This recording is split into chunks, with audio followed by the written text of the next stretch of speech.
Hello guys, কেমন আছো? আশা করি সবাই ভালোই আছো। আজকে চলে এসেছি মাঠে ধান ঝাড়তে। দেখো, আমার মা আর আমার বাপি ধান ঝাড়ছে আর আমি ক্যামেরা করছি। আর আজকে বন্ধুরা প্রচণ্ড গরম দিয়েছে। আমার মা আর আমার বাপি অনেকক্ষণ ধরে ধান ঝাড়ছে। এবার আমি যাব ধান ঝাড়তে। তোমরা দেখতে থাকো ভিডিওটা শেষ পর্যন্ত। ভিডিওটা কেমন লাগছে তোমরা কমেন্ট করে অবশ্যই জানাবে।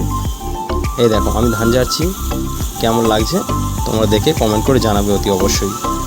তোমরা যারা ভিডিওটা দেখছো তোমাদের কাদের চাষ রয়েছে তোমরা কমেন্ট করে জানাবে আমাকে।